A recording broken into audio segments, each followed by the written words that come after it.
como é que funcionaria, né?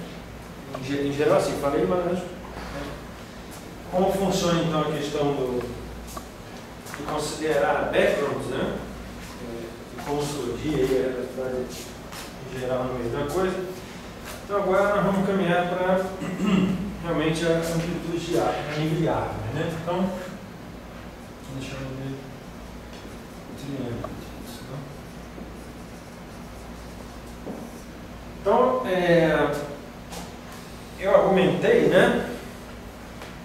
Bom, vamos lá. Então, em geral, em teoria de campo, você tem, né, a sua lagrangiana, e aí, uma vez que você estabeleceu, você define, vamos colocar assim, a sua teoria, né, via lagrangiana, você pode ou usar, né, um formalinho canônico, ou usando o formalinho canônico, ou usando o formalinho integral de caminho, né? Você quantiza a teoria e você tira, né, com aqueles esquemas lá, né, de matriz S, ou integral de caminho, o que seja, você tira as regras, né, para a construção de propagadores e vértices. Okay? Aqui, como eu argumentei, nós não temos, né, a esse nível de teoria de quadro, nós não temos esse mecanismo, mesmo porque eu não conheço a lagrangiana. Eu conheço a minha teoria, primeiro, on-shell, né, e a nível de primeira quantização. Então eu tenho que dar um jeito de como eu calculo amplitude. Então, na verdade, isso vai ser, né, o poliátomo, né, basicamente, nós pegando a inspiração aí da teoria de campo, você definia, né, via integral de caminho, e eu coloquei aí que, em geral, a minha amplitude, né, uma prescrição para calcular essa amplitude, né, era somar sobre todas as topologias compactas, né? Okay? E aí eu argumentei que em duas dimensões eu conheço como classificar todas essas topologias compactas, né? Era basicamente a esfera, né, com G-handles, C-crosscaps e B-buraco, né? Então, era assim que eu classificava as topologias. Então eu tinha somar sobre todas as topologias, né? Aí eu tinha a minha integral, né, no dx dg, né, onde eu tinha que dividir pelo volume do grupo para a coisa ficar bem definida, né, não ter redundâncias, né, E elevado a menos a minha ação, né, no caso é a ação do poliátomo ali, né, e eu colocava aqui, né, os meus operadores de vértice, né, cuja interpretação era criar uma partícula, né, um shell, né, com aquelas características, né, de spin, massa, etc. Então, para fazer uma coisa, né, covariante, eu tinha aqui uma integral em D2 sigma I, raiz de G, né, e aí aqui eu colocava os meus, tem um produtor aqui, né, e aqui eu colocava os meus operadores de vértice aqui. Aqui em geral, tem uma polarização, não vamos botar assim. Tá? Então, basicamente é isso. Ok? E sigma aí, né? Perdão. Cai no sigma.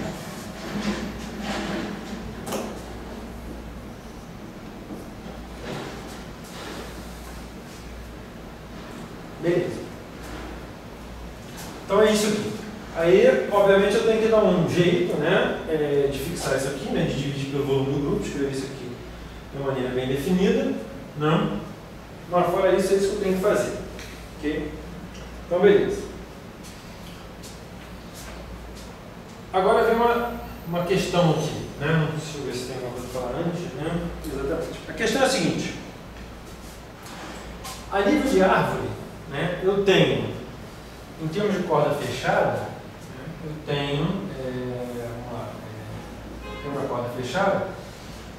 A nível de árvore, a minha amplitude era o quê? Era a esfera, né, com os operadores de vértice aí. inseridos em pontos aí. Né? Essa é a minha amplitude de nível de árvore da corda fechada. Da corda aberta, né, eu mapeava no disco, com inserções, né, né, na borda. Então, beleza. Nós mostramos, né, que eu consigo sempre, né, fixar o meu gauge, né, vamos lá. Consigo sempre localmente fixar o meu gauge de maneira que eu posso pegar a minha métrica G e levar numa métrica G chapéu, né, que podia ser uma métrica no gauge conforme, uma métrica no gauge unitário, enfim. Então eu sempre podia pegar a métrica e jogar. Por quê? Porque a minha métrica em 2 dimensões ela tem três componentes independentes, eu tenho 3 simetrias, né? 2 de firme e uma de vaio, que me permitia fazer isso. A questão é a seguinte: localmente eu sempre posso fazer isso, né? O problema é globalmente. Localmente está valendo, agora globalmente é que é o problema. Então, né, quando eu chegar a falar de amplitude é um loop aqui, né, espero que eu consiga chegar lá, a gente vai ter que ver como é que funciona isso aqui a nível global. E aí a gente vai cair numa coisa lá que é o teorema de Riemann-Roch. Tá? A gente vai ver que a um loop para cima eu não consigo fazer essa escolha de maneira global. Okay? E aí eu vou ter que ver como é que eu vou lidar com isso. Mas aí quando eu chegar lá eu falo. Tá? No nível de árvore eu tenho que conseguir a esfera e o disco. Nesse caso aqui, né, esse teorema de Riemann-Roch, né, diz que para a esfera e para o disco eu consigo fazer isso aqui globalmente. Tá? Então eu consigo pegar a minha métrica, qualquer métrica na esfera ou no disco pode ser levado na métrica, naquela métrica que a gente conhece lá da esfera. Ok? Então eu não vou me preocupar com esse tipo de coisa aqui, né, de como eu fixo, né, essas coisas aqui a nível de árvore. Tá? Só vou me preocupar nisso se eu chegar lá, quando chegar em um loop para cima. Ok? Então, beleza. Então eu tenho que arrumar, né, uma prescrição para calcular isso aqui. Então eu não vou ter, então, qual é a moral da história? Nessa integral aqui, né, eu não vou ter que integrar nas métricas inequivalentes, porque todas as métricas na esfera são equivalentes à métrica lá, aquela métrica da esfera lá, né, que a gente conhece. Então essa integral eu não vou ter. Então a única integral que eu vou ter é essa daqui, que eu vou ter que integrar sobre os pontos, né, sobre os pontos de onde eu coloco os meus operadores de vértice. Eu vou ter que integrar porque é aquela história. Nada me diz que esse ponto é melhor do que esse, melhor que esse, melhor que esse, melhor que esse. Então eu tenho que integrar sobre isso aí. Só que aí surge uma outra questão, porque aí sim eu tenho uma simetria residual, que é a simetria, no caso da esfera, SL2C. Né? Eu tenho uma simetria na esfera, né, que é o seguinte: as coordenadas têm uma simetria aí, que por uma simetria SL2C, né, eu não saio da métrica. Okay? Essa eu vou ter que fixar. Tá? Essa aí eu vou fixar fixando 3 posições aqui. Então eu sempre vou poder fixar 3 posições, e se eu tiver mais de 3, aí eu vou ter que integrar as que restam. Tá? Então essa redundância da simetria SL2C, né, que você lembra quando eu falei lá no início de simetria conforme, eu mostrei que a simetria conforme global, né, no disco mais o ponto infinito, que é a esfera, era o SL2C. Né? Então eu tenho que dar conta disso daí. Então eu vou ter que dar conta disso no tempo lá. Então beleza. Okay? Então, começando, né, pela corda aberta. Então eu vou ter que arrumar um meio. Okay?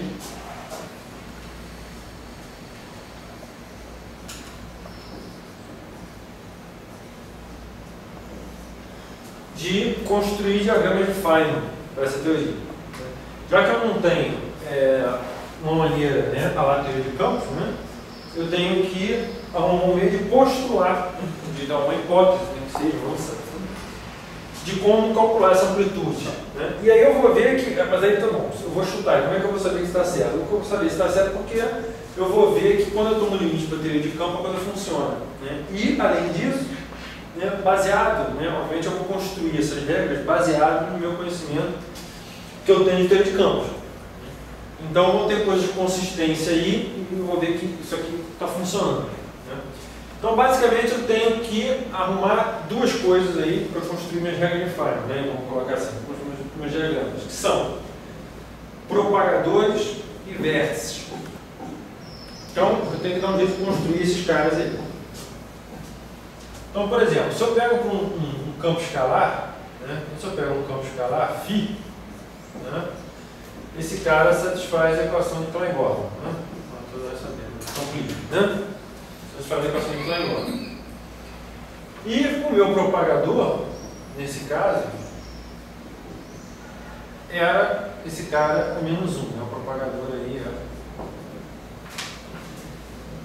é a inversa desse operador aqui. É a função de Green. Né? Okay. Então, inspirado nisso, eu vou pegar quem vai ser meu propagador. Né?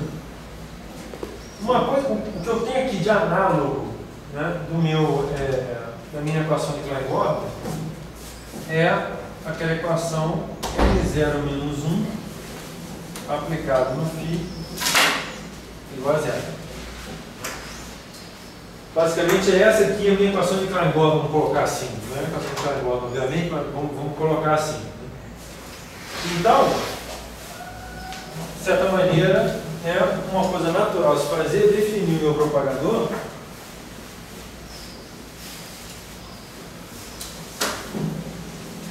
como esse cara menos 1.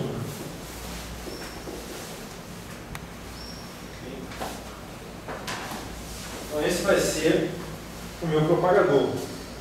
Então eu vou escrever esse cara, né, da seguinte forma: L0 menos 1 menos 1. Só que eu vou escrever esse cara de uma outra maneira, que é a integral de 0 a 1 de z elevado a L0 menos 2 dz. Para inverter esse lado aqui, eu vou escrever dessa forma. Okay? Então esse vai ser o cara que eu vou inserir lá na minha amplitude lá, né, que vai ser expansão pelo propagador.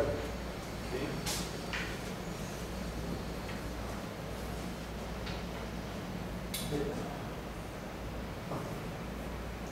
Então eu também argumentei que eu não tenho, uma vez que eu não tenho uma teoria de campo, eu não tenho como trabalhar com coisas off-shelf, lá, né?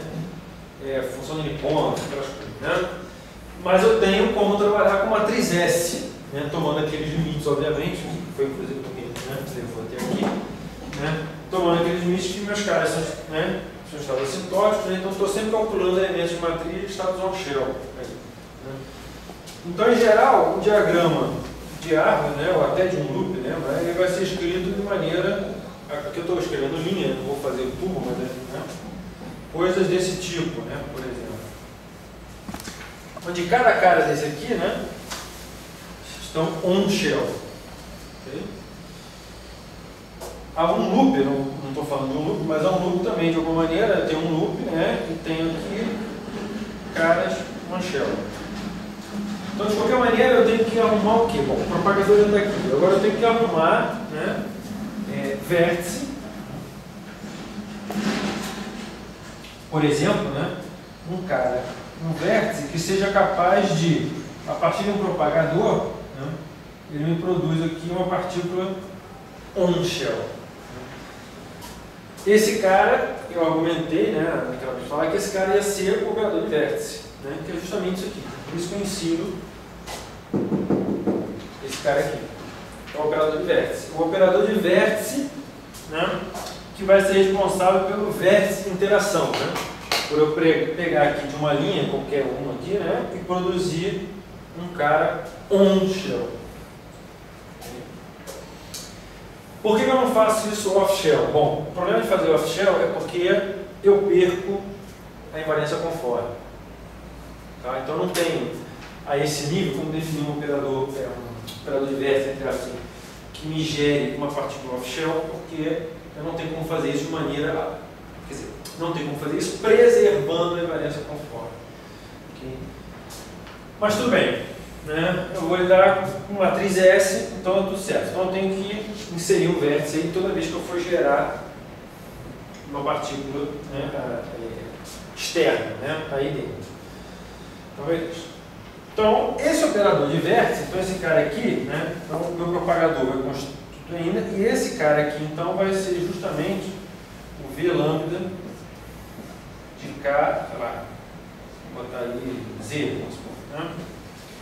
Vai ser um operador de vértice que vai me criar no ponto Z, no ponto qualquer, uma partícula de momento, um K, do tipo lambda. Aí lambda depende, ataque, um grado, um fóton, aí cada operador de vértice vai gerar um negócio.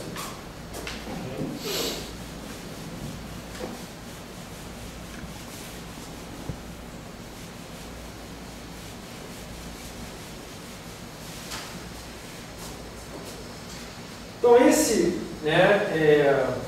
operador de vértice, então, eu vou construir, né, usando a coordenada tal, né, eu vou construir esse cara da seguinte maneira. Eu vou construir um cara lambda com um momento K no tempo tal lá, né? Aqui outra. Vamos lá.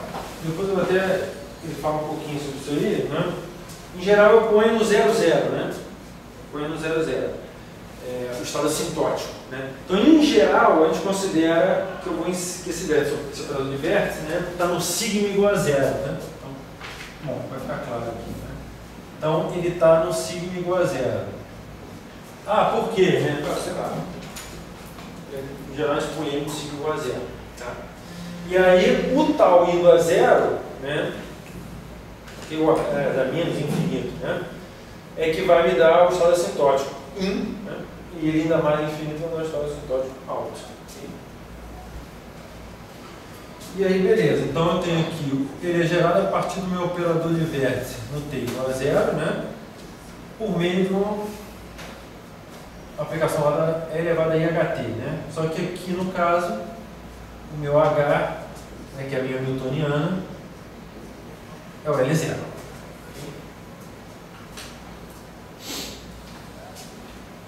Então esse é o meu operador de vértice. E aí, obviamente, esse cara são aqueles caras lá que eu já coloquei aí. De quem você quer emitir, né?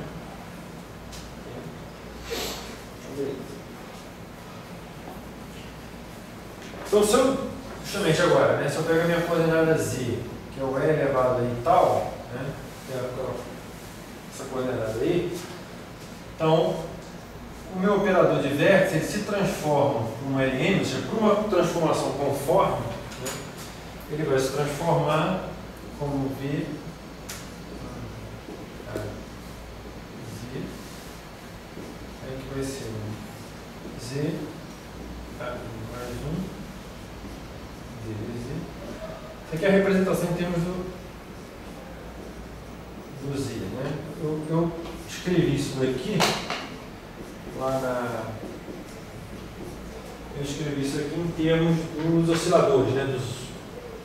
Um cara de peso conforme H, né? Eu tinha escrevido essa relação aqui em termos do LM-OM, né? Em termos dos modos de expansão, né? Temos a expansão em modos, né?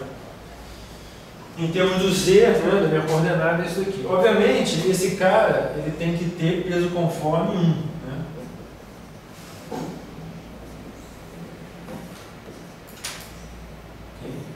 Ele tem que ter peso conforme 1 por aquela história que eu falei, né?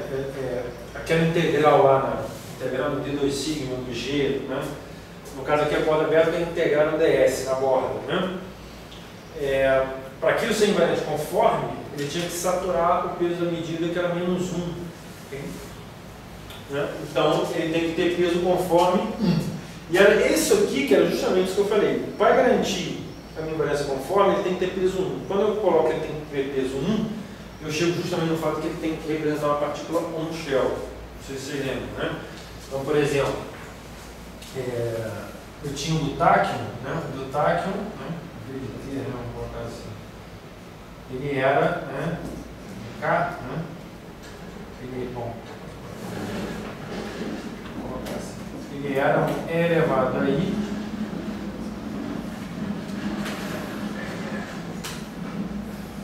Né? Eu tinha mostrado, né? Eu tinha feito a conta que o peso conforme desse cara era alfa prime K quadrado na corda aberta, né? Então é alfa prime K quadrado, ok? Então isso aqui tem que ser 1. Então daqui sai que meu K quadrado tem que ser 1 sobre alfa prime, que é justamente o Tachyon. Uma vez que o K quadrado é menos M quadrado. Da mesma maneira, se eu pegava o do fóton, né, vamos chamar de zeta, né, que era um KZ. Isso aqui era um zeta escalar dx, né, E elevado aí kxz, né? Aí no caso eu tinha esse cara, né? Esse cara aqui continua tendo peso conforme alfa prime K quadrado e esse cara tem peso conforme 1. Né? Então, mais 1 tem que ser igual a 1. Então, o meu K quadrado nesse caso aqui tem que ser 0. Né? E além disso, pelas propriedades lá de. Também pela questão da invariância conforme, né? Também saía que meu K para zeta tinha que ser 0. Né? Ou via BRST, quantação BRST, então, por aí vai, né? Ok? Então é isso aqui, né? Ou seja, o fato de eu querer que a coisa seja invariante conforme me obriga a escolher esse cara com peso 1. Escolher esse cara com peso 1 não tem jeito, eu vou ter que estar trabalhando com partículas on shell. Tá? Senão não tem como manter invariância conforme a nível quântico. Okay? Aí eu vou ter que lidar com isso de outra forma.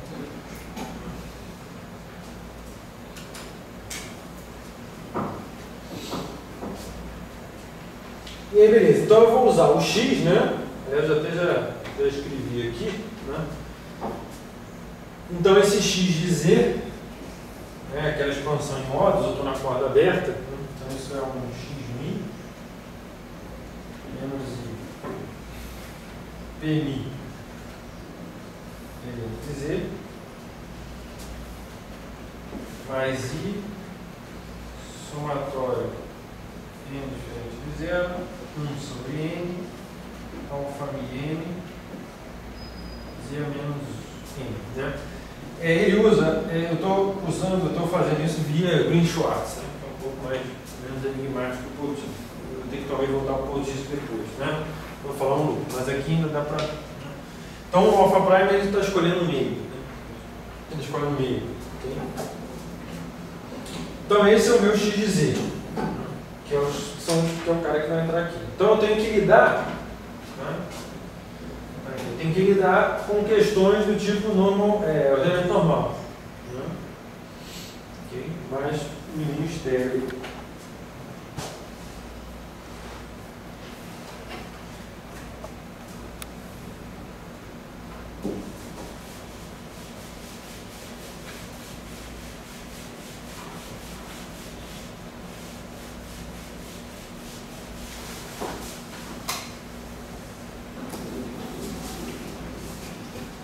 Bom, no caso do Tachyon, não é como eu já escrevi aqui, né? Então, no caso, do Tachyon, meu operador de vértice, ele chama de V0 aí, eu chamei ele de V aqui, mas chama de V0, eu vou escrever justamente, né, daquela maneira ali.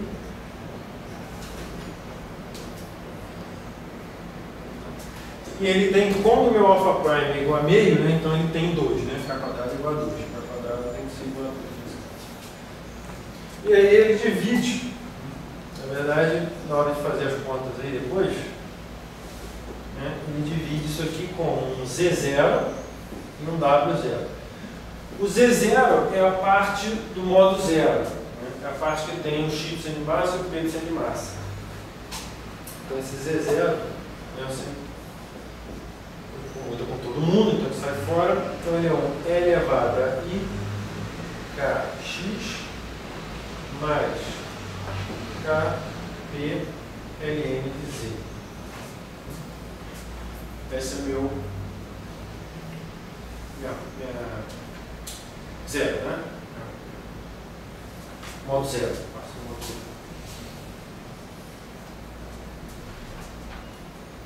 Aqui eu também posso escrever como um E elevado a I kx, separando isso daí, né? Então tem que tomar cuidado lá com computação, né?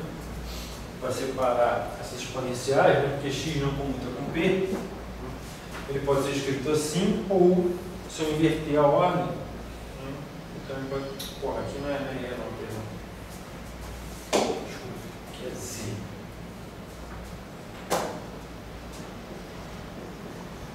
Eu tenho um E no logaritmo. Okay. Ou se eu inverto a ordem. Por que aparece mais? É do computador, né? Tem que fazer o computador do K com P. K com P. K com P, porra, X com P. Ah. Desculpa. X com P. Que é I eta, né? E passando para cá, e aí tem que ver, porque na verdade não comuta, mas o computador não se namba, né? Você tem que usar aquele E elevado a A mais B, acho que é E elevado a A, mais E elevado a A, E elevado a B, aí eu tenho um E elevado a 1 meio de A com B, né? É, computador com B, né? Comutador dá 2, computador um K quadrado, vamos lá, acho que é isso. Vamos fazer a conta aqui, porque no computador, né, eu tenho. Bom, eu vou fazendo esse buraquinho aqui. Eu tenho A, né, é o meu E elevado a I kx e o meu B, vou botar kp ln de z. Bom, ln de z não. Então, se eu calculo o comutador de A com B, nesse caso, isso é o comutador de I kmi xmi com kni pni ln de z. Então, isso aqui vai ser um I kni ln de z, comutador de x com p, que é um I também I, né? E aí, I quadrado menos 1, aí eu vou ter K quadrado ln de z, né? Como o meu K quadrado é 2, né? Então isso vai ser menos ln de z. Então, se for, eu acho que é isso, né? Porque eu tenho E elevado a A mais B, isso eu acho que é E elevado a A. O meu quadrado é 2, eu tenho menos ln de z. Se é 2, eu tenho menos 2. Ah, desculpa, eu já dividi pelo meio aqui. Aí ia ficar 1 meio se fosse. Perdão, é que eu dividi já é 2, K quadrado é 2. Eu acho que é 1 meio. Tá certo. É 1 meio, né? Tem quase certeza que é 1 meio. Por isso ficou 1 meio. Né? Aí fica até 1. Né? Porque aí fica. É elevado a ln de z. Peraí. Mas não foi no sinal. Ah, é mesmo.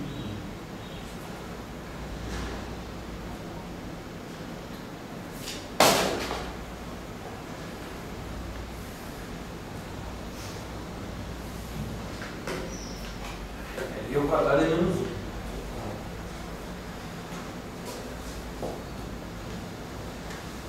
E como é que você tirou a exponencial em x no final ali? Hã? No final, você escolheu z elevado a kp menos 1. O que aconteceu com o x? O x está aqui. Não, no termo seguinte igual. Ah, não, eu vou continuar. Ah, não. Não é elevado a I kx. Então, menos 1 já está com 1. Peraí.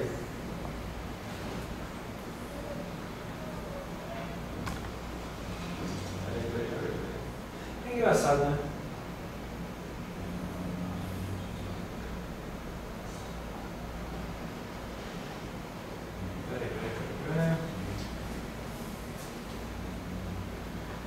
elevado a A dá E elevado a I com X.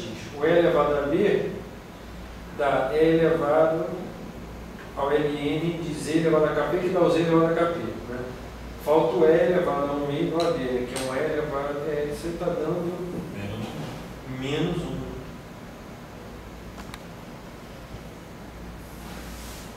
E ali você trocou o sinal porque contou de novo. Como todo de novo. Ou será que eu estou esquecendo alguma coisa? Não, não. É, porque tem um menos ali, né? Não é possível. Tem um I.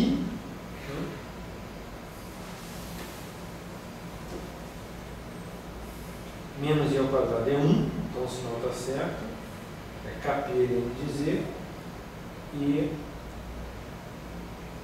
KX está certo. O sinal está correto daqui, né? Aqui vindo com o computador, eu me preocupei, mas dá pelo menos está ali, possível.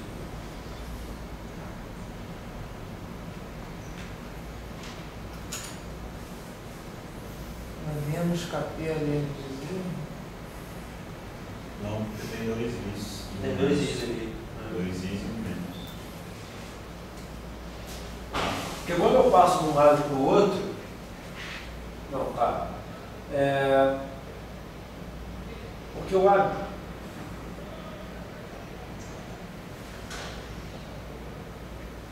Bom.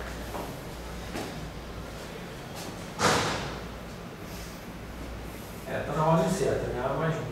Terceiro igual a K, 2. Porque tá bom. Então, no meio do comutador dá LN de Z menos 1. Né? Então, daria Z menos 1. Né? Então, teria um menos 1 aqui. Se eu tiro para cá. Por que você troca o sinal do seu modelo de lado? Porque eu vou ter que passar, na verdade, eu vou ter que passar o cara para o outro lado. Né? Isso vai me dar um outro comutador. Só que aí vai me dar um comutador, eu acho que inteiro. Mas o Z computa com Mas o P não. Sim, mas porque você mudou o sinal foi do 1. Do 1. Eu mudei o sinal do 1 Z, pelo seguinte, porque aí é outra fórmula. Aí o que eu vou usar é o seguinte: E elevado a A, E elevado a B é igual a E elevado a B, E elevado a A, E elevado ao comutador de A com B. Aí quando eu troco de lado, eu tenho que botar um comutador aqui. Aí não é menos 1, aí é menos 2. Entendeu? Aí não é menos 1, menos 2. Então, que troca o sinal é razoável. Isso eu sei porque. Aí eu vou trocar e aqui vai dar um E elevado a LN de Z menos 2. Então eu vou ter um Z elevado a mais 1 e vou ter um Z elevado a menos 2 para um Z elevado a menos 1. Né?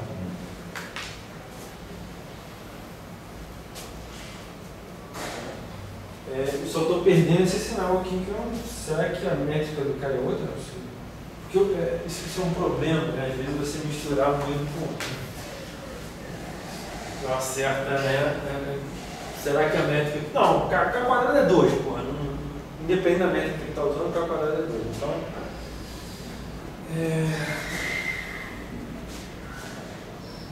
Não tem como. Engraçado, cara. Será que eu tenho um menos aqui? Não. Será que é computador de B com A? Talvez? Mas aí provavelmente teria um menos na outra relação. Na outra relação. Não necessariamente. Né? A outra relação tem praticamente com certeza que é isso. Essa relação aqui. Agora será que tem um. Aqui é B com A, cara? Porra, eu nunca sei essas coisas de cor, cara. Opa, eu nunca decorei esse decora tem de cor. Né? Talvez tenha um sinal. Tá. Bom, aí a gente checa e decora, mas vem no computador, né? De qualquer maneira, isso aqui é menos 1, aqui é 1. De qualquer maneira, né? E daqui, quando eu comuto, surge um comutador de novo que vai me dar. Aí é comutador mesmo.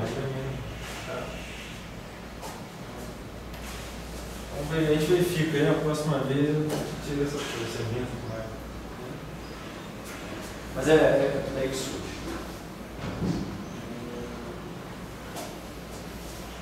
Beleza. Bom, então, a minha desse sinal que a gente vai checar aí depois, eu posso escrever dessa forma. Então, os meus E0 são zero modos, então eles comutam com os alfas, né? Então esse cara vai estar em qualquer posição. O W0 é aquela história. O W0 vem, né, do E elevado. Bom, isso aqui é o modo zero, eu já tirei fora, né? Então sobrou um E elevado a IK vezes isso. Aqui eu tenho N positivo e N negativo. Então o que vai acontecer? Mesma coisa. Por exemplo, se eu separo, né? Eu vou separar os negativos e os positivos, eu vou ter um E elevado a A mais B. Eu vou dar um E elevado a A, E elevado a B, E elevado ao comutador. O comutador entre eles, né, me dá um I eta, vai dar um comutador entre dois alfas, vai dar um I eta delta de N mais N. Né? Então, quando eu comutar, vai pegar um alfa N com um alfa menos N. Então, esse delta vai dar 1 e vai sobrar então um I, vai sobrar então um N, né? Eta, N, eta mini. Né? Vai sobrar um N, eta mini. De maneira que eu vou cancelar, né, um N aqui e eu vou ter um K que está multiplicando, porque eu tenho KX, então vai me dar um K quadrado. Esse K quadrado é 2, né? E aí, bom, enfim. Então aí eu vou poder escrever esse W0, fazendo essas contas aí, eu vou poder escrever esse W0 como. Já vou escrever ele coordenado, né? Por isso que eu faço as comutações todas. É um E elevado a K, somatório de 1 até infinito, 1 sobre N, alfa menos N, Z elevado a N, e um E elevado a menos K, somatório N igual a 1 até infinito, 1 sobre N, alfa N, Z elevado a menos N.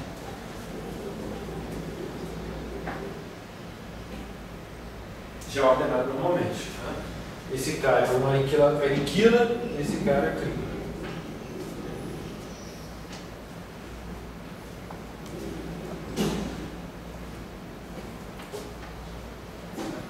Então, quando eu inserir lá, se eu fizer a amplitude, eu tiver um taco no meio do caminho, eu vou ter que inserir um cara desse, que no fundo são esses operadores aqui. E aí depois a gente vai ver como é que calcula esse troço, mas enfim, álgebra de operadores. Né? Se eu olhar, né, se eu taco, analogamente para o, vamos chamar de fóton, sei lá, como é que chama isso aqui, né? Vou botar entre aspas aqui, né? Fóton. Eles chamam de fóton porque é um AMI, né? Então, aí agora o meu operador de vértice, ele vai ser um zeta, né, que eu vou falar que tem uma polarização, um momento um K e coordenada Z. Aí esse cara, também eu escrevi ali, né, vai ser um zeta x ponto de Z é elevado a IK x de Z. Nova ordem, nesse caso aqui. Sendo que, como eu falei ali, né? Sendo que o meu K quadrado tem que ser zero, então tem que ser esse cara com K quadrado zero e K zeta igual a zero. Então, da mesma forma, eu tenho que fazer o ordenamento normal, né? Esse cara com esse cara aqui. E a derivada com relação aqui é a relação a tal, né? Que acaba sendo derivada em relação a Z aí. Então, se eu quiser, né, como eu vou fazer aqui também, eu vou fazer amplitude, né, também de bóson, né, de fóton, né? Aí eu vou ter que inserir esse cara lá dentro.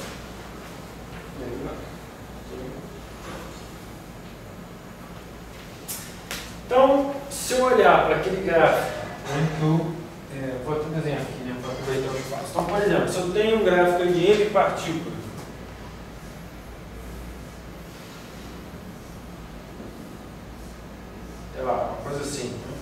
qualquer maneira, onde eu tenho M partículas, né? Então, pela regra de Feynman, o que eu tenho são uma sucessão, né? Aqui eu tenho um cara externo, né? Um cara externo, então eu tenho um operador de vértice, operador de vértice. Aqui eu vou ter um propagador, né? Um operador de vértice aqui, propagador, operador de vértice, né? Por aí vai. Então eu vou ter na minha amplitude o quê?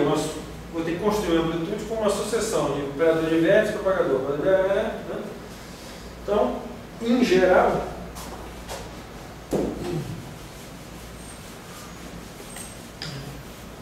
eu comentei aqui algum tempo atrás, a minha regra, né, que eu uso como ansatz aí, é que a minha amplitude, portanto, de M partículas aí, on shell, né, ela vai ser para um G elevado a M menos 2, eu vou ter um Φ1, que é o estado final aí, um gauge, né? Um V2 no momento um K2, né? Em uma posição aí V2, tá? Aí um propagador, um V3 da partícula 3, K3 um propagador e aí vai embora, né? Propagador Vm-1 Km-1 num Z N-1 Φn. Então a estrutura da minha amplitude é essa daí.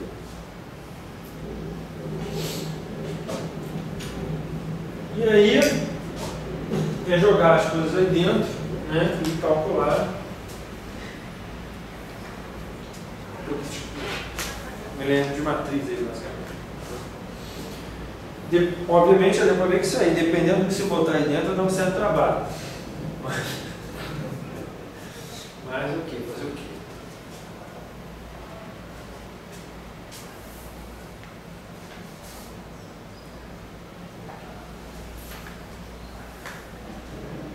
Bom, aqui eu tenho propagadores, né? Deltas. Então a gente sabe, sei lá, teoria de campo, né? Vamos lá. Isso aqui, né? Aquilo que eu já comentei. Isso aqui é o que? Eu estou inserindo um operador de vértice, então estou calculando isso aqui na minha teoria 2D, né? Esses caras aí são todos, né, os estados que eu obtenho quantizando a minha teoria 2D, né?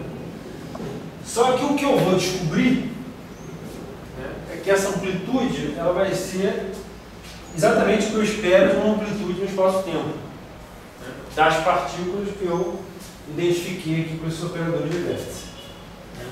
Então eu espero, né, é aquela história, eu não conheço ainda a teoria de campo que vai me gerar todos esses diagramas aqui, né, possíveis e imaginários. Mas eu espero que aquilo que eu conheço de teoria de campo funcione. Então, por exemplo, uma das coisas que eu conheço na teoria de campos é que a amplitude desse tipo elas têm polos, né, os propagadores aí. Né? Tem os propagadores lá determinada partícula no propagador, então minha função de grifo vai ter um polo, né, P2 igualmente M2 daquela partícula lá. Então essa amplitude eu espero que tenha polos no propagador. Né? O meu propagador aqui é o que? É o L0-1, né? A menos 1. Né?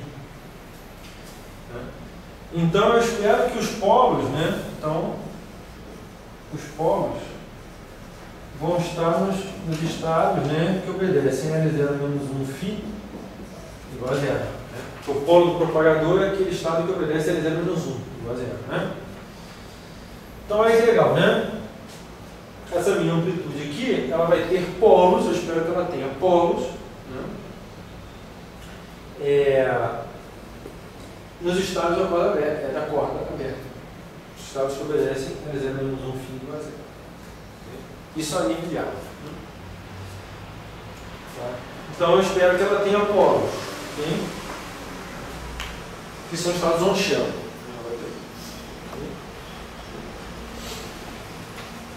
Outra coisa é o seguinte, eu tenho que garantir, bom, beleza. Uma outra coisa que eu em geral eu garanto, né, que eu garanto, eu conheço, né, eu de campo é a questão da unitariedade. Eu sei que a minha amplitude ela obedece certas regras para manter a unitariedade da minha amplitude. Então, uma coisa é o seguinte, então se eu tenho um processo, né, vamos lá, se eu tenho um processo, aqui, essa bola aqui não é loop não, né, antes era loop, agora não é loop não.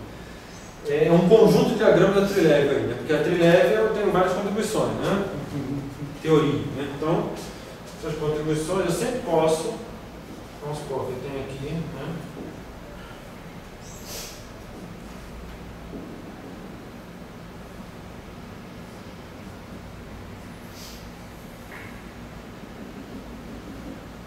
um monte de partículas, ok?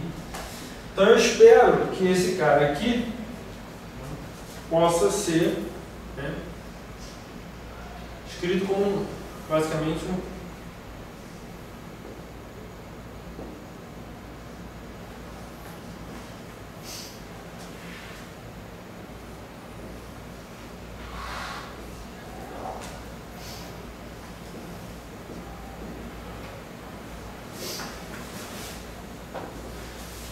onde eu tenho aqui um cara X aqui, né? Isso é justamente um pouco que eu falei aqui, né?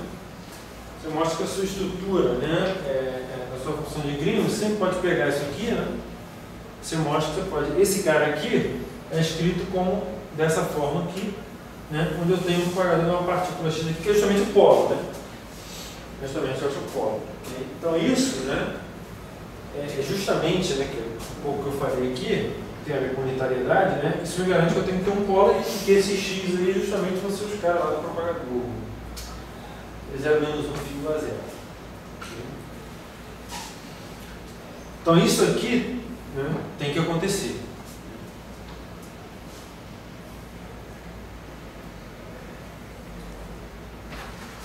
Porque eu tenho que obter como resultado uma amplitude, né, como propriedades que eu conheço que funcionam para teoria de campo, senão não serve.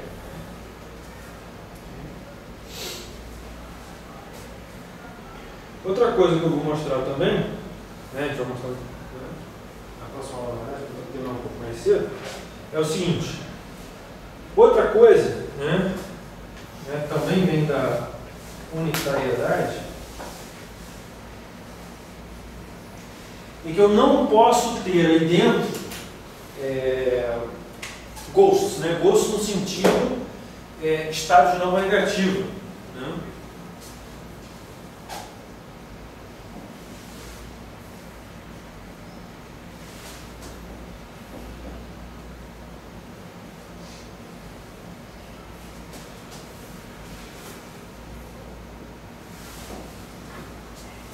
De alguma maneira eu tenho que garantir que eu não produzo ele nessa amplitude, eu não tenho ele nessa amplitude, né, nenhum estado não negativo.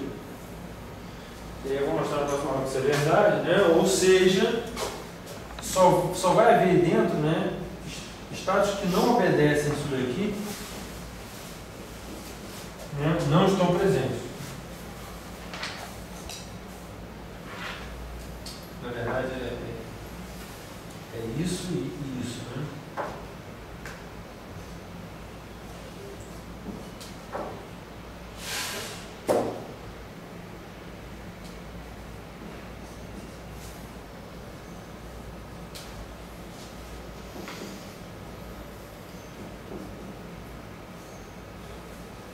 Só vou ter estados físicos aí dentro. Okay? Então não posso ter. Bom, isso aqui eu não tenho porque eu só tenho caras no shell. Né? Isso aqui só caras no alvo positivo. Okay? Então, esses caras não estão aí dentro. Vou ter que mostrar isso. E por fim, da maneira como eu escrevi isso aqui, né, eu tenho esse cara e esse cara, né, que são os meus, vamos colocar assim, né, estado inicial e final. Interpreta aí como estado inicial e final. Então,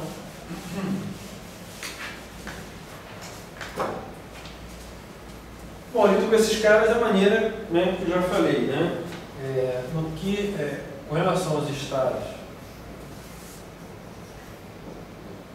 inicial final, né? É aquela história, aqui no caso eu tenho. Tá, deixa aqui, eu falo. Então, estado inicial e final, eu lido da seguinte maneira, né? O meu estado inicial, um lambda aí, um estado. Bom, outra coisa, né? Em geral a gente lida com a worldsheet euclidiana, né? Aquela coisa toda que eu falei, né?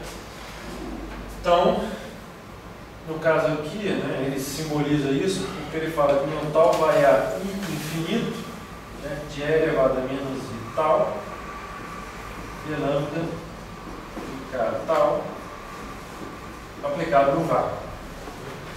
Então esse cara aqui, por exemplo, vai ser um cara desse tipo, né? Ele bota aqui para explicitar que eu estou no euclidiano, né?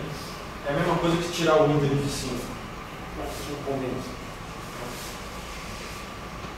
E o meu estado final, da mesma maneira, né? Que é um cara desse tipo aqui, que é a lambda k, vai ser o limite. Agora, como o meu tal tende a menos i infinito, de um e elevado a i tal, o meu vácuo, né? Vácuo mesmo, no sentido desse momento, né? O meu lambda k. Então, no final da história, eu vou ter uma amplitude, né? Uma valor esperado no vácuo, né? De operador de vértice e propagador. Esses caras aqui, né? Que é Z e Z menos 1, né, ele coloca para saturar aquele. Porque esse cara tem um modo zero, né? Vocês lembram que o modo zero tinha um 1, o famoso 1. Famoso 1 ou menos 1. Né? Então, esse cara aqui acaba com menos 1 ou mais 1 lá do lado. É o que ele mostra aqui. Ele coloca esse tal aqui, né? Porque se você pega, por exemplo, Z0, né? Que é o modo zero aplicado no vácuo, né? São E elevado a kx, Z elevado a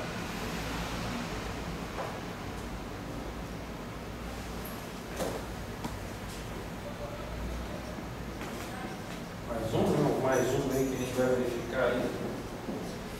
Então, isso aqui, né, é o Z, quando eu aplico no vácuo, né? 0K. Que vai justamente cancelar o Z no junto aqui. É para sumir com esse Z que eu vou ter definição.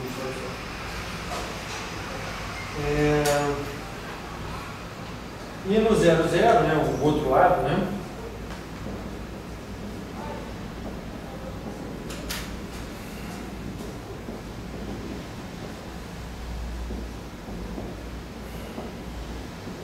Aí é com menos 1. Aí isso é 1 sobre Z, 0K. Justamente o Z aqui vai levar. Esse estado aí, 0K, é o estado da corda sem vibração, mas com momento singular. Porque, na verdade, os meus estados físicos, esse não é um estado físico. Esse cara não obedece, ele 0 menos 1 igual a 0. não é um estado físico na corda. Né? Mas então eu tenho que lidar com esses caras. Só que esse cara aqui, né, esse 0K, quando eu falei lá em pelo de vértice, né, eu mostrei que esse cara pode ser identificado com esse carinha aqui, né?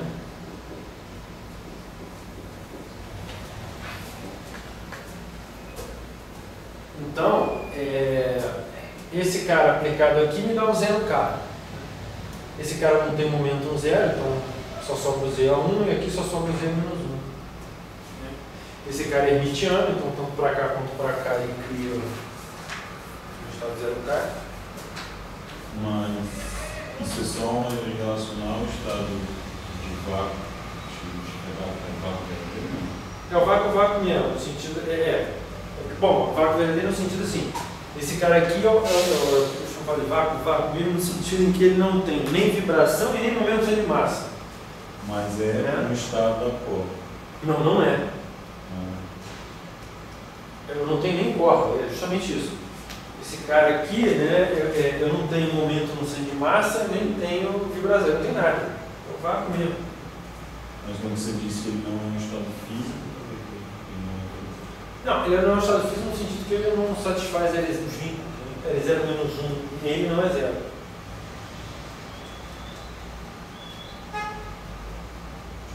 Ele é aniquilado pelo L0, não pelo L0 menos 1.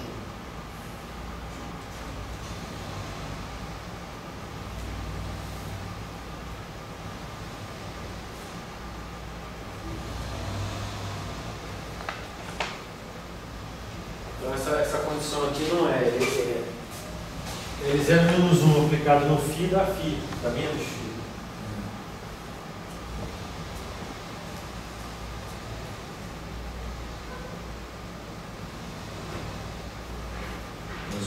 o L0 aplicado a ele dá zero. Zero. Então o que dá é que ele é igual a zero. É. Se aplicar para ele, dá que ele é igual a zero. É igual, eu acho que na verdade não é que ele não satisfaz aquela equação. Ele satisfaz a equação L0 φ igual a zero, isso ele satisfaz. Ele não é zero, mas ele não satisfaz a equação do estado físico. Ou seja, ele é L0 menos 1 não aniquila.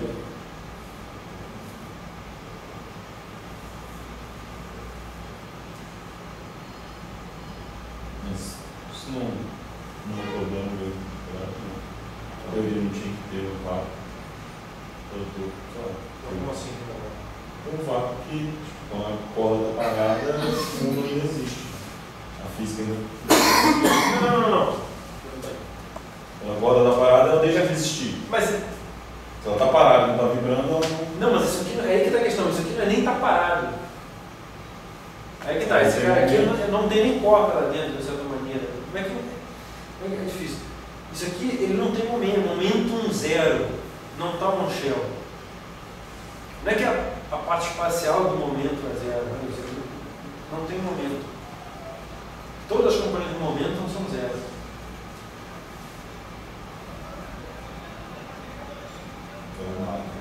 Não nada. Mas é estranho mesmo, que você pega um operador e atua numa coisa que não existe fisicamente, você tem um estado que não existe. Não, ele é um vácuo mesmo. Né? É igual o vácuo da teoria de campo. Né? É o vácuo da teoria de campo aqui. Só que no vácuo da teoria de campo a gente não diz que ele não é físico. O vácuo da teoria de campo é físico. Não, ele é físico, ele é claro para todo mundo. Mas ele não é um vácuo. Naquele caso lá, o vácuo é o vácuo da teoria. Aqui no meu caso, o vácuo da teoria é o 0K. Mas se você cria um 0K do 00, ele não é um vácuo. Se você dá para criar ele de alguma coisa, o vácuo da sua teoria, por mais que você queira dizer que ele não é físico, que ele não responde a alguma relação que você Não, mas esse aqui é uma. Tá, tudo bem, mas esse cara é um autoestado de momento. Né? Ele não é um autoestado, assim, ele não é o que eu interpreto como uma coisa física, porque não existe nada físico que tenha as 4, 16, 26, 10, enfim, que tenha todas as componentes igual a zero. Qual é a possibilidade física disso? Como assim? Ou a minha partícula é sem massa ou com massa? Mas Lembra que eu estou falando de um shell. Ou a minha partícula é com massa ou sem massa? Energia zero e todas as componentes Não tem. zero. Não tem.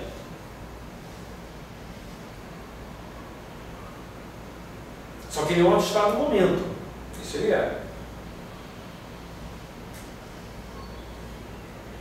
quando a gente está falando da corda com o momento, a gente não está falando necessariamente de uma partícula ou outra. Não. Então, quando a gente está falando da corda sem o momento, a gente também não está falando necessariamente de uma partícula ou outra. Não. Está falando da própria, sei lá, da estrutura do que é. Do que é. Agora a questão é isso, ninguém nega, ele é um autoestado do momento. Se ele é um autoestado no momento. Só que é um estado do momento com todos os outros valores zero. Então, se eu aplico E elevado a I k x nesse cara, eu faço uma translação no momento do cara.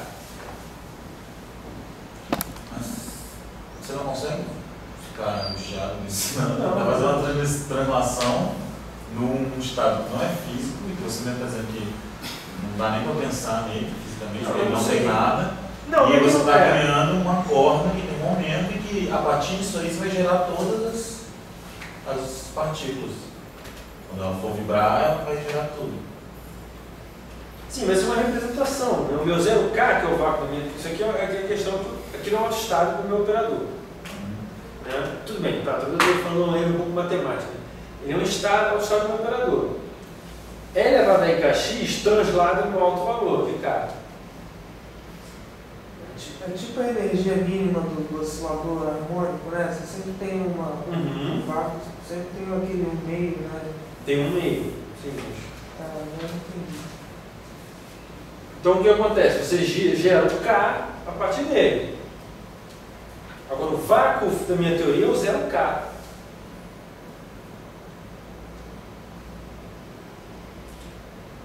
Como é que você está dizendo que você gera o vácuo da sua teoria a partir dele? Se ele é o vácuo da teoria, você deve gerar os outros estados da teoria a partir do seu vácuo, não o contrário. Tá, vamos com calma, né? Tá, entendi o que você está falando. Entendeu? Você está gerando o estado de vácuo, que é de onde você vai gerar tudo, a partir de um estado que você está dizendo que não é físico e a gente tem muita dificuldade de pensar nele. Tá bom. Eu tenho que pensar nisso aí para eu ocupar, porque ele é o vácuo mesmo, né? Agora a teoria de campo. Agora, por que aqui eu digo que ele não é físico? Não, e eu compreendo, a partir das coisas de teoria de campos e de quântica mesmo, eu entendo que do vácuo mesmo vai surgir as flutuações que vão gerar as coisas, beleza? Tranquilo. Mas por que esse vácuo mesmo não é o físico? Ele é o físico. Mas se a física do nada, é a física do nada que vai gerar o tudo. Porque eu acho que o problema, eu acho que a questão está no que é ser físico ou não. Eu tenho que pensar um pouco nessa sutileza. O que é ser físico ou não?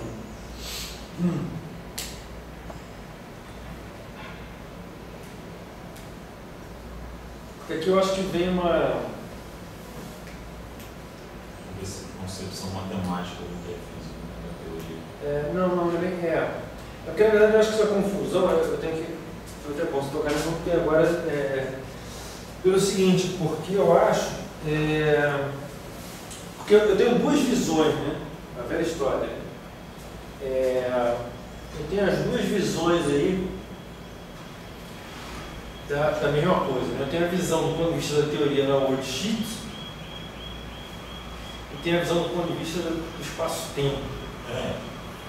O que você está fazendo aí é tirando mas é o worldsheet, mas ao mesmo tempo esse 00 não é o worldsheet, que não existe o worldsheet 00.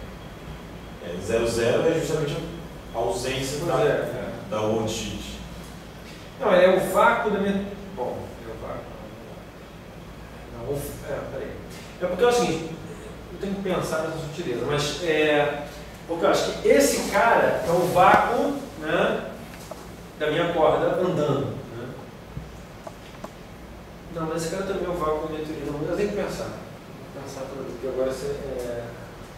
Talvez para a teoria não faz sentido, como a teoria se baseia toda nas cordas, não faz sentido você pensar na teoria sem a corda.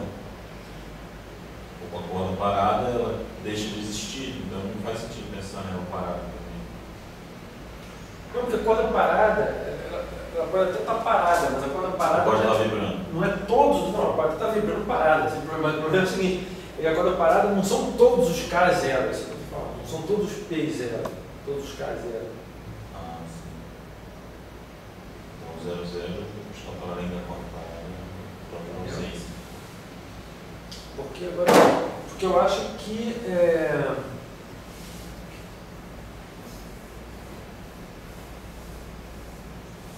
porque tem sempre essa dualidade, né? Da minha worldsheet e da minha espaço-tempo. De alguma maneira, o que eu acho que. Boa pergunta. Eu acho que de alguma maneira esse cara está relacionado, esse cara, né, seria o vácuo da minha worldsheet, né, que eu acabo interpretando como uma partícula, né, do ponto de vista do espaço-tempo. E esse cara aqui, né, é o que eu poderia interpretar de alguma maneira como ausência, né, de corda no espaço-tempo. Né? Mas eu não sei se eu posso. Eu vou pensar nisso. Porque é o movimento da corda que produz a luz. É assim.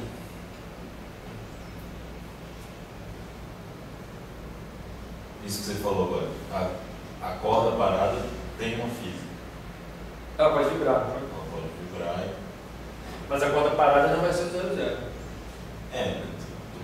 Porque se eu fosse imaginar o vácuo da teoria, então seria no máximo uma corda parada sem vibrar, mas ainda existindo uma componente no momento, seja qual for. O problema eu acho que a solução desse negócio está nisso. Estou tendo que pensar melhor, né?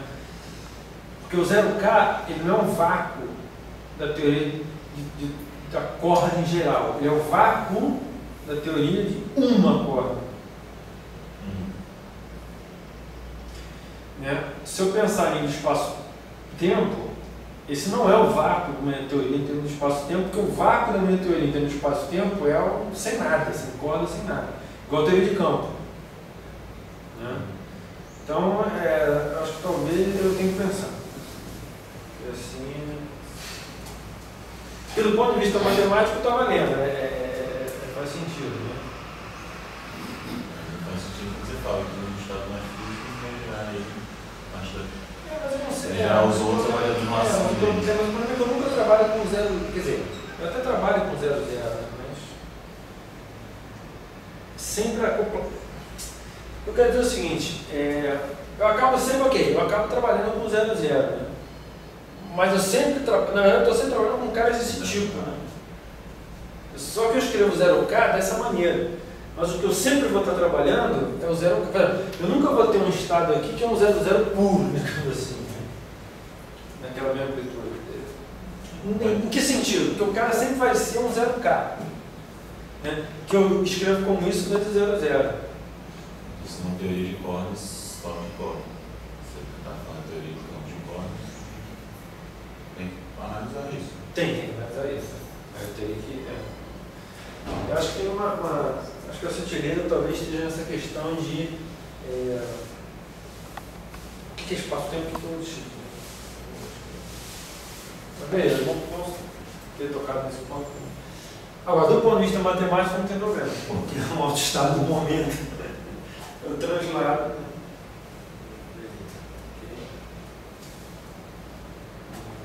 Onde eu estava?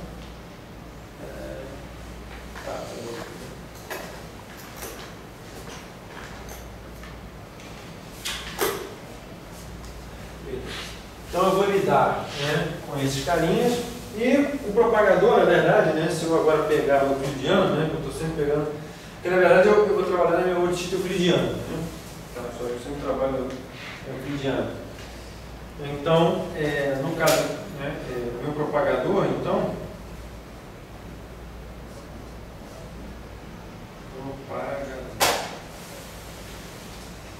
né, que é o meu delta, que é o L0 menos 1, né, no caso da worldsheet euclidiana, né, eu vou trabalhar então com 0 até infinito, d tal, é elevado a menos tal, L0 menos 1. Né, então isso aqui é meu euclidiano. Então é esse cara que eu vou inserir lá dentro, que eu vou euclidiano.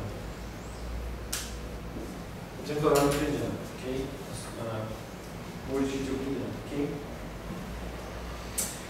Então é aquela história, esse cara aqui, né, esse L elevado a menos tal, né, L0, bom, esse L0 menos 1, se eu estou trabalhando com a métrica de Lorentz, né, ele é o newtoniano, então é a minha evolução temporal. Né.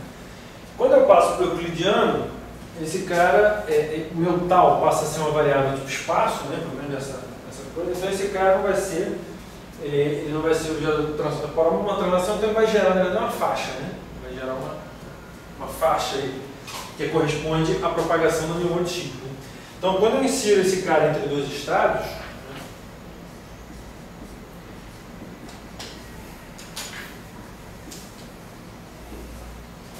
quando eu insiro esse cara entre dois estados, o que eu estou fazendo é de um estado beta, né, aqui, então eu estou criando uma faixa, né, que é justamente, e essa faixa tem comprimento tal. Então é justamente aquela história da minha worldsheet, né? Eu vou estar pegando aqui uma worldsheet, uma faixa, né? Que conecta o estado final ao estado inicial. Nesse caso aí são faixas. Essa faixa que você diz é um pedaço. Né? É um pedaço. Não tô criando, então na verdade eu estou usando essas faixas, né? Para montar meu diagrama. Para montar meu diagrama.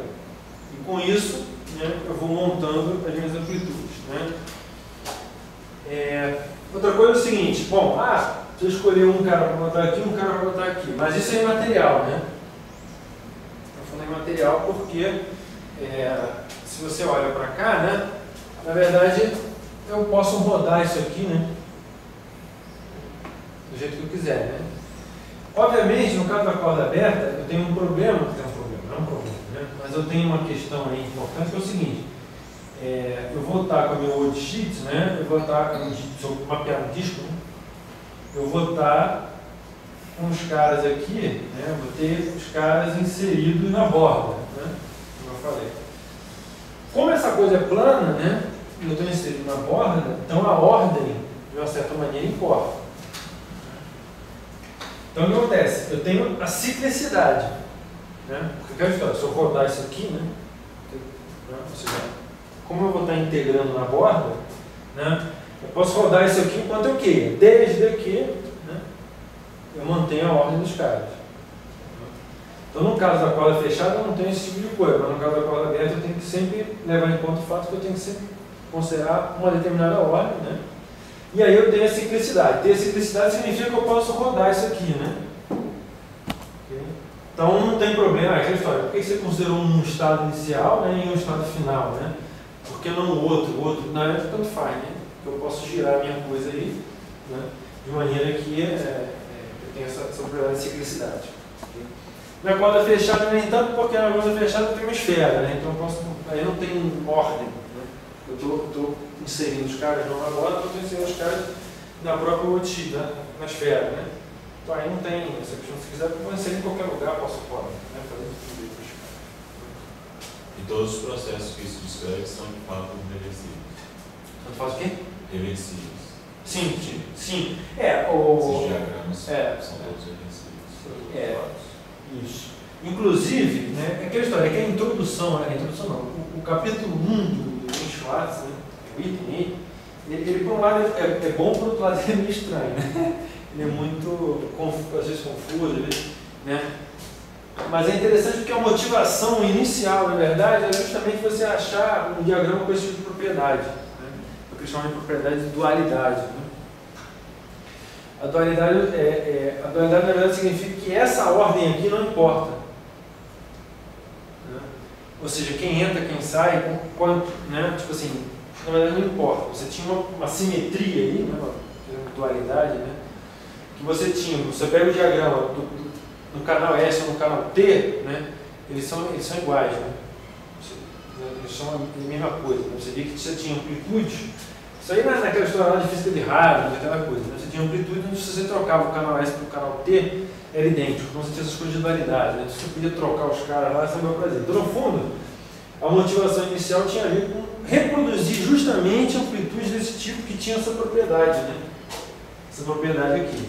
Né? Que eram os modelos duais. Então, tem o primeiro nome, vamos colocar assim. Não é o primeiro nome do teoria de código, porque o objetivo era outro, né? A física do Charles de escrever era outro, que era a questão de ressonância de Hadron, amplitude de força forte, né? Uma interação forte. Mas era comprar coisas com essa dualidade. Né?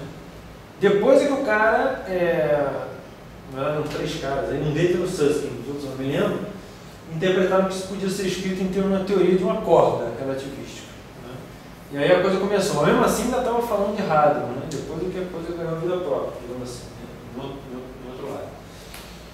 Então eu tenho essa simetria, essa propriedade de trocar as coisas aí, e o que mais legal disso é que eu troco essas coisas aqui, né?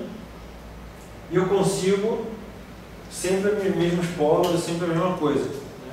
Não importa o canal, digamos assim, né? Vamos colocar assim. Não importa o canal, eu sempre consigo os mesmos polos, a mesma coisa, tá? E outra coisa interessante é o seguinte, é que se você considerar um diagrama em princípio, né, justamente essa questão, em princípio, um diagrama de árvore inteira de campo, você tem contribuições, em princípio você pode ter contribuições de vários diagramas de árvore, né? Você não necessariamente tem um só, né? Tem vários. Na teoria de cordas só tem um. Né? Aí você fala, pô, mas como é que eu reproduzo cada um deles? Depende do limite que você toma. Quando você calcula a sua amplitude, dependendo do limite que você vai tomar aí para cair, né, no diagrama de Feynman, você pode cair num, no outro, no outro, no outro. Né? Então isso é uma propriedade interessante da teoria também. Né? A nível de cordas eu tenho um diagrama. Dependendo do limite que eu tomo para chegar às baixas de energia, vou colocar assim, né, eu gero todo o diagrama de árvore que eu teria numa teoria de campo. É uma coisa bastante interessante.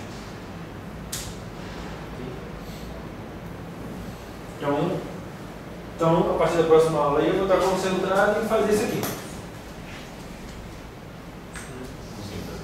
Calcular coisas desse tipo. Quer fazer exemplo? Isso. Calcular coisas desse tipo. Ainda faltam umas coisinhas aí. Por que ainda faltam umas coisinhas? Pelo seguinte. Como eu falei, a esfera eu não tenho problema de inequivalência da métrica. Né? Todas as métricas na esfera são equivalentes à métrica da esfera, digamos assim. Né? Então eu não tenho problema, eu não tenho que tirar redundâncias desse tipo. Mas eu ainda tenho que tirar a redundância do fato de que eu tenho um grupo de simetria na esfera no disco. Na esfera vai ser 2C, o disco vai ser 2R. Né? É aquilo que eu falei, quando eu falei teoria conforme, né, eu mostrei que na esfera, no disco, eu tenho variância para ser 2C ou para ser 2R. Né? Então eu vou ter que dar um jeito de tirar essa redundância. Porque essa amplitude é invariante por uma transformação de série 2R, no caso da quadra aberta. Então essa redundância eu tenho que tirar do meu problema, de alguma maneira. Como é que eu vou tirar essa redundância? Né? Eu vou usar minhas coisas aí, eu tenho que falar um pouquinho de algumas coisas, eu vou fixar, né, 3 desses caras. Eu vou usar essa minha redundância da série 2R, né, e aí é uma propriedade do grupo dele, é série 2R, né, que eu consigo de maneira única sempre mapear qualquer 3 pontos em qualquer outros 3 por uma transformação SN2R. Né? Então eu vou usar isso para fixar essa simetria residual, colocando 3 desses caras em pontos específicos, geralmente 0, 1 e infinito. Okay? Mas eu vou ter que continuar integrando nos outros. Né? Se sobrar algum, então, a primeira coisa que você faz, né, o caso mais simples de todos, são 3. Ou seja, né, vamos supor, 3 táquions, por exemplo. Né, um táquion aqui, um vértice do táquion. Então aí não tem que fazer integração nenhuma, porque eu vou fixar. Né. Agora, quando eu pego 4, aí vai sobrar uma integral em 1. E aí, bom, enfim. Mas aí eu falo isso na vez que vem. Né. E aí eu vou calcular exemplos disso aí. Né. Então, vamos fazer as amplitudes aí. 3 táquions, 4, 2 táquios, sei lá, uma foto, por aí vai. E a gente vai ver que a propriedade dos caras é aquilo que eu espero, justamente o que eu teria numa teoria de campo. Então isso mostra que eu não estou errando muito, pelo menos, porque eu consigo ter amplitudes, né, com propriedades que eu espero de obter numa teoria de campo para essas partículas. Por exemplo, em coisa do tipo. Uma invariância de gate, por exemplo, de foto, e isso também. Então, eu não estou muito ruim. Tá? Aí vou fazer isso com a corda aberta, né? E depois aí tem que fazer com a corda fechada também. Aí quando eu acabar a amplitude, né, a nível de árvore, né, tree level, né, que eu vou fazer corda aberta e corda fechada, aí finalmente a gente entra na coisa que interessa, digamos assim, né? Que é Obviamente que a gente vai utilizar toda essa experiência aqui, né, que é a supercorda. Aí eu vou mostrar, aí eu vou entrar justamente, fazer a mesma coisa, mas eu vou entrar na teoria supercorda. Aí a gente vai ver como é que surge o inferno, né, como é que surgem as diversas teorias que vocês ouvem por aí, né, tipo Cosate, meteoro. E aí a gente entra, e no final fica uma amplitude também nessa teoria, né? Aí a gente vai ver como é que entra a supersimetria. E aí sim, o D igual a 10 não é tão ruim, né, quanto 26, está melhorando. E não tem táquion, né, coisa do tipo. Bem que essa história cá para nós, essa história de não ter táquion também não é tão verdade, né? A questão é, mas a questão é que o táquion lá, você tem uma prescrição precisa para lidar com ele. Porque a sua teoria não tem táquion, né? Não, a sua teoria supersimétrica não tem táquion.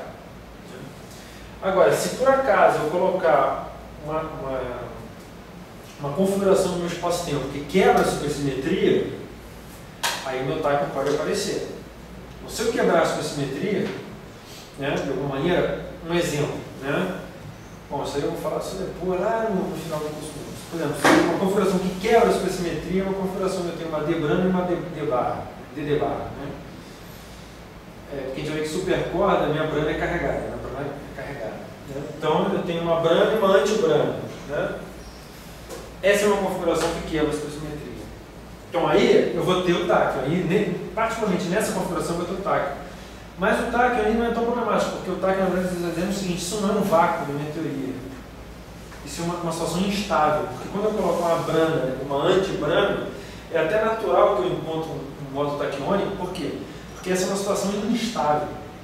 Tem uma força de atração entre elas que vai fazer com que elas colapsem de uma maneira e aniquilem. Então aliás, o táquion é um bom sinal, né? Que a minha teoria está boa no sentido em que essa configuração não é estável, é instável. Então o meu táquion até aparece em configurações que eu quebro sua simetria, mas ele não é um problema, porque ele aparece em configurações instáveis, na verdade. Então, né, não tem problema. O problema na corda bosônica é que, em princípio, quem é o cara instável? Essa é a pergunta. Na teoria bosônica, o táquion era um problema porque você não tinha como identificar quem é o cara instável. Qual é a estabilidade? A estabilidade também está conectada com o brana. Porque na teoria bosônica, o que acontece é que a minha brana não é carregada. Então o cara é instável mesmo também. Porque a minha brana não sendo carregada, eu não tenho nenhuma proteção contra o decaimento dela. Já na supercorda, como a minha brana é carregada, ela não decai, ou pelo menos ela tem certas leis de conservação e ela só pode decair em certas coisas, pelo menos. Né? Mas na minha corda bosônica, a minha brana não é carregada. Então, em princípio, não tem nada que garanta a estabilidade dela, no sentido em que eu não tenho nenhuma proteção contra o decaimento, porque ela não tem carga interna, então ela pode decair. Né? Só que até eu descobrir isso, foi bastante tempo. Até quando o SEM, na verdade, o cara achou que SEM teve essa coisa, né? Associar o táquion na minha corda bosônica com a estabilidade de uma D25. Né? A gente vai ver o que é uma D25 para ela falar no curso. Aí quando você vê isso, você fala, pô, é razoável, né? Mas até alguém ter essa ideia demorou muito. A ideia é muito simples, no fundo. Mas até alguém ter essa ideia demorou demais, né? Então, esse era o problema do táquion na corda bosônica. Eu não identificava quem era o cara instável.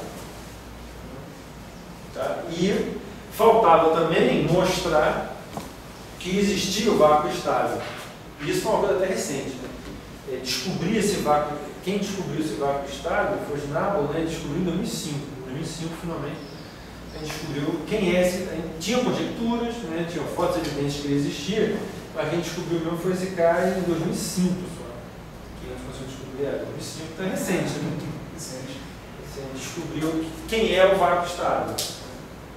Então, o vácuo estável. Estável porque na verdade o que acontece? Se você olhar. Cadê a caneta, cara? Se você olhar.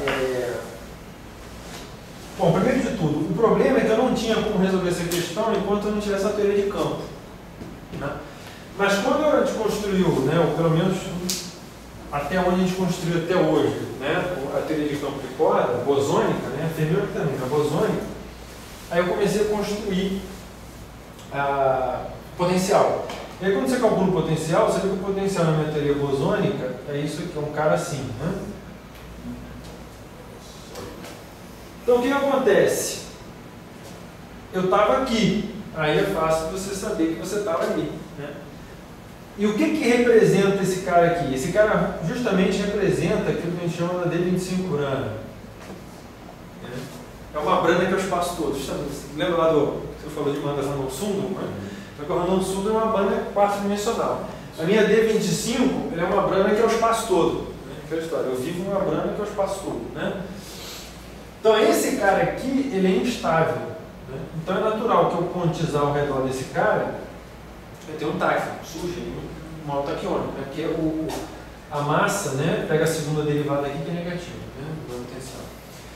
Então o problema é achar esse cara aqui. Né? Se eu quantizo a minha teoria ao redor desse cara aqui, não vai ter táxi.